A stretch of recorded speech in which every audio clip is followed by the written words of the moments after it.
vamos a ver los fundamentos de la imagen digital.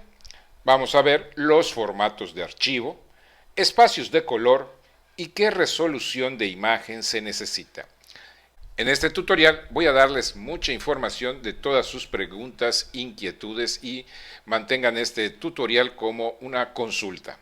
Primero vamos a empezar con los formatos de archivo que maneja Photoshop.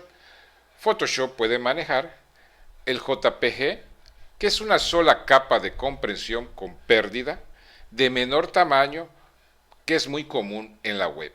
Este formato lo utilizamos cuando queremos tener las cosas más pequeñas, cuando no vamos a editarlas tanto, y sí nos da un buen trabajo, porque la fotografía cuando se convierte en JPG o tomamos una foto que es formato JP, la cámara digamos que la estudia y le da que un poco de exposición, que un poco de color y nos da una fotografía. Es muy común este formato, inclusive se maneja mucho en los teléfonos celulares. Después tenemos el formato RAW. Es la captura digital de alta calidad y tiene a veces distintas extensiones o nombres de extensión porque tiene su propia marca que le pone en la extensión. Y así podemos ver archivos RAW de una cámara Canon que creo que le pone CR2, una cosa así, la Nikon le pone de no sé qué, pero todos son archivos RAW.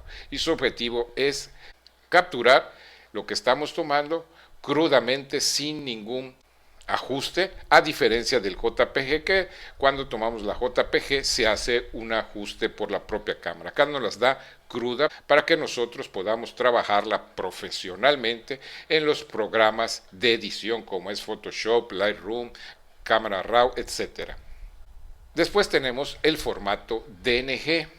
El formato DNG es un formato de Adobe, pero es un formato RAW, así como las cámaras nos dan en su extensión las siglas de su marca, el DNG es de Adobe. A diferencia del RAW normal, y lo que trata Adobe es que se fijen de todas estas cualidades para también manejarlas en sus programas y sacarles mejor provecho. Este formato DNG es abiertamente documentado, con licencia abierta. Es un formato de archivo para las capturas RAW. Muchos fotógrafos convierten sus fotografías en este formato para sacar mejor provecho. Ustedes requieren mayor información sobre las ventajas del DNG, en el canal tenemos tutoriales donde hablamos de este tema. Después tenemos el PSD. El PSD es el formato, digamos, oficial de Photoshop, donde guarda todas las opciones de Photoshop, pero está limitado a 2 GB. Y esto se refiere que cuando nosotros estamos poniendo capas, ajustes y todo lo que le hacemos a una fotografía en PSD, lo máximo que puede abarcar este archivo son 2 GB. Después tenemos el formato TIFF. Es muy similar al PSD, guarda todas las opciones de Photoshop, limitado a 4 GB, o sea, es más grande, solo que su capa de accesibilidad es limitada. Después tenemos el PNG. El PNG es de una sola capa. Es el que apoya las transparencias que vemos en una fotografía, sobre todo en gráficos web. Es muy pequeño, es muy usado, sobre todo en logotipos cuando necesitamos que una parte sea transparente. Por ejemplo, este logotipo que ven aquí del lado derecho es un formato PNG. Esto de aquí es transparente y los alrededores también. El siguiente es el formato GIF. Es de una sola capa. Tiene como máximo 256 colores. Por desgracia nada más tiene un bit de transparencia, pero se usa mucho en animaciones. Cuando ven un muñequito en la web que se está moviendo y se repite, ese es un formato GIF. Después tenemos los formatos MOV 264, AVI, MP4, AIF, MP3 y más para videos y audio.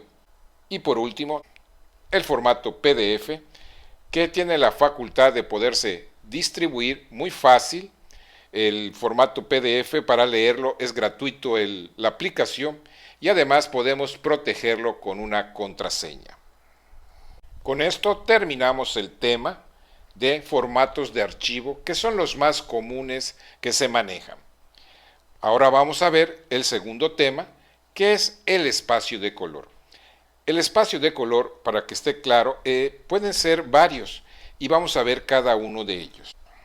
El primero es el sRGB, muy común, que viene en todas las cámaras. Es un espacio de color pequeño que es ideal para gráficos web y visualizaciones de la pantalla. Todo lo que ustedes vean de gráficos en la web está hecho con este espacio de color sRGB. Entonces, el objetivo de esto es que ustedes vayan conociendo qué espacio de color debemos aplicar a nuestro archivo o nuestro documento que estamos trabajando, dependiendo de dónde va a ir. En este caso, el sRGB es ideal para gráficos web y visualizaciones de pantalla. Después tenemos el Adobe RGB 1998. Este tiene mayor espacio de color, que es muy popular para trabajar en Photoshop. Inclusive nuestras cámaras reflex digitales tienen este espacio de color junto con el sRGB.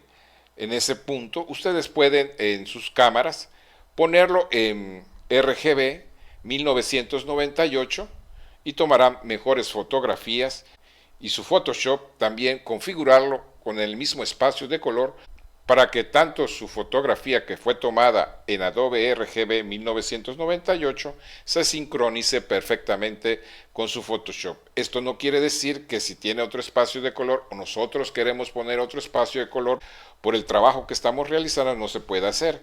Pero hay muchas preguntas sobre eso porque me dicen, me sale un cuadrito y que me dice que tiene incrustado tal espacio y mi Photoshop tiene incrustado otro espacio. Para empezar, traten ustedes que en su cámara, es un consejo, lo pongan en Adobe RGB 1998 y su espacio de color en su Photoshop tenga también el mismo espacio. Y más adelante, conforme van ustedes conociendo, podrán hacer los cambios necesarios. Después tenemos el Profoto. Este es un espacio muy grande de color que contiene colores que no son visibles a simple vista en un monitor, pero cuando imprimimos, cuando mandamos a hacer pósters, salen toda esa variedad de colores.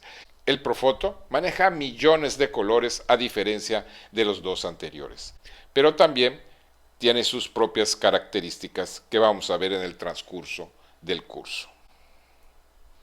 Después tenemos como último el CMYK. En algún momento deben haber visto estas siglas de CMYK. La C quiere decir cian, la M quiere decir magenta, la I quiere decir amarillo y la K es negro. Es la combinación de estos colores para crear el conjunto de lo que estamos imprimiendo.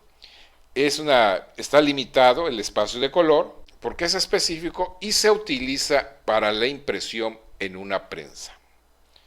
Con esto terminamos lo referente a espacios de color. Vamos a pasar ahora a nuestro tercer tema. ¿Qué resolución de imagen se necesita? Esto tiene que ver con varios factores y por eso vamos a ver resolución. En la resolución existe medios tonos. Los medios tonos son aplicables a las máquinas de imprimir y el CMYK modelo de punto, que es cuando se utiliza en prensa.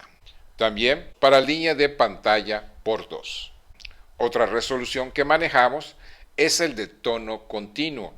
El tono continuo lo conocen más ustedes, que es el de inyección de tinta y papel fotográfico.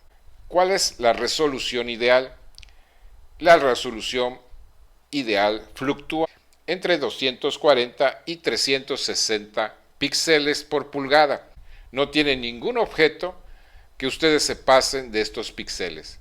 No va a mejorar la fotografía cuando vayan a imprimir este tipo de resolución. Entre 240 y 360 están en lo mejor. Después tenemos la resolución de pantalla. ¿Qué necesitamos para la resolución de una pantalla? En esta pantalla estamos hablando de monitores, tabletas y proyectores. Se maneja el recuento total de píxeles y no importa la resolución. Esto viene a contestarles las preguntas que me dicen a veces, veo mi fotografía perfectamente en mi monitor, en mi tableta o en mi proyector, pero si yo la imprimo, la veo mal. Es que hay que preparar los archivos de acuerdo a donde los vamos a usar. Por decirles un ejemplo, lo que manejamos en pantalla, como son monitores, tabletas y proyectores, a diferencia de impresión, un 72 de píxeles por pulgada en lugar de 240 o 360. Las resoluciones de pantalla, como son los monitores, tabletas y proyectores, en la forma que están construidas y en la forma que nos presentan, no es necesaria tanta resolución en nuestros trabajos. Es muy importante que sus archivos e imágenes las manejen de acuerdo a estas reglas para que no tengan ni un problema.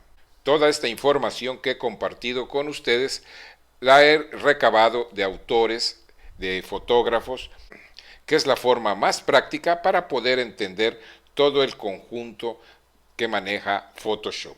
Este tutorial ténganlo siempre presente para que cuando existan dudas vayan y lo consulten para que, por ejemplo, voy a hacer un trabajo que va a ser en pantalla, necesito esto, esto y esto, voy a hacer un trabajo para que se haga en una impresora de prensa, voy a tener que hacer esto y esto y esto. En el transcurso del curso van a ver ustedes cómo vamos a estar acudiendo a esta información. Espero que les haya gustado este tutorial.